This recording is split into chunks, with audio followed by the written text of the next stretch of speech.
Raw or fermented squid is a food that tests the boundaries of culinary comfort zones, especially in cultures where fresh, unprocessed foods are often the exception, not the rule. It is one of those dishes that immediately demands your attention, sometimes to the point of repulsion because its very nature goes against what many people are accustomed to when it comes to eating seafood. Squid in its raw or fermented form is an experience that doesn't aim to please immediately.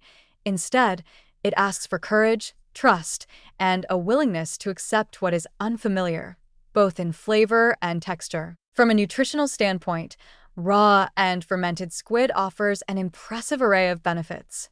It is packed with high-quality protein, a crucial building block for muscle growth and repair, and it provides a wide variety of minerals, including selenium, phosphorus, and magnesium, which are essential for a healthy body. The protein content of squid is particularly valuable because it is low in fat and calories, making it an excellent choice for those seeking to maintain lean body mass or improve overall health without excess caloric intake.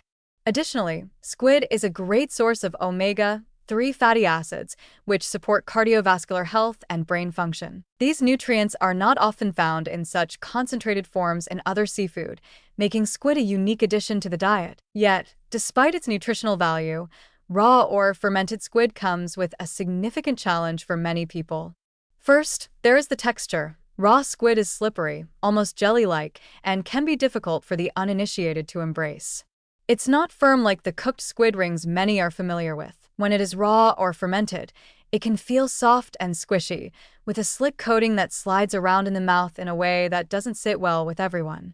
The sliminess can be off-putting, and it requires a certain mental adjustment to accept the way the squid behaves in the mouth. For many, it's a textural experience that doesn't fit into the neatly organized box of what food is supposed to be. Then, there is the flavor, a flavor that can be as striking as the texture.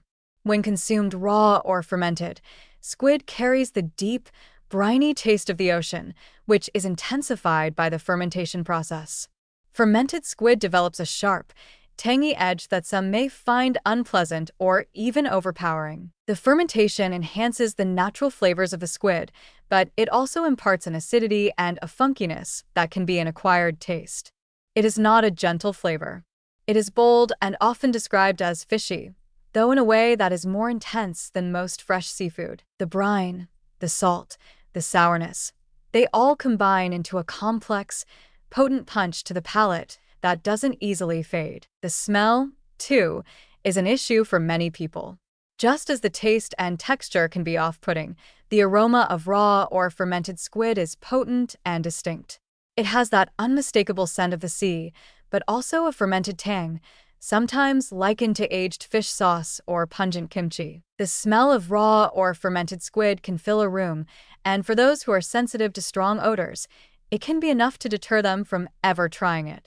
This isn't a food that you can casually pop into your mouth without being fully aware of its presence in the air and on your taste buds. Despite the challenges it presents, raw or fermented squid is beloved in many parts of the world, particularly in East Asia and Mediterranean regions, where it is often served as part of an appetizer, as part of a sushi platter, or as a side dish to complement rice or noodles. The fermentation process itself is an ancient tradition in many cultures, used to preserve squid and other seafood in a way that enhances their flavor while offering probiotic benefits. Fermented foods like these are seen as not just nourishing but as cultural artifacts, deeply rooted in the history and practices of preserving food in environments without refrigeration. For those accustomed to this type of food, the flavor is not only familiar but deeply comforting, a reminder of a culinary heritage that celebrates the power of fermentation to transform simple ingredients into something special. For those willing to take the plunge and try raw or fermented squid,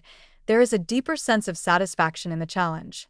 There is an understanding that this is not food designed to cater to immediate desires. It's food that tests your ability to engage with unfamiliar flavors and textures, to push past initial discomfort in order to appreciate something more complex and rewarding. It's food that takes time and patience, both to acquire the taste for and to prepare. There is a certain authenticity to raw or fermented squid that can't be found in more processed, more polished versions of seafood. But there are real considerations to take into account before diving into raw or fermented squid. Like all raw seafood, there are risks of contamination, and food safety should always be a priority. Improper handling or storage of raw squid can lead to foodborne illness, especially if the squid has not been properly cleaned or kept at the correct temperature. Fermented squid, while generally safe when prepared correctly, also carries the risk of bacterial contamination if the fermentation process is not controlled properly. Individuals with compromised immune systems, pregnant women, or young children should avoid raw or fermented seafood, as their risk of foodborne illness is higher. In the end, raw or fermented squid is a food that challenges the eater, challenging them to go beyond their comfort zone, to engage with something that is not immediately pleasing, but deeply enriching in its own way. It is not a food for those seeking ease or familiarity. It is a food for those who are willing to embrace the ocean, with all its wildness, depth, and complexity. For those who can appreciate it, raw or fermented squid offers a connection to something ancient and alive, a taste of the sea that goes beyond simple flavor to something much more profound. But for many, the challenge may simply be too great, and that's okay. It's a food that will never be universally loved, but for those who seek it out, it offers a rare reward, an experience of taste, texture, and tradition that is both unique and unforgettable.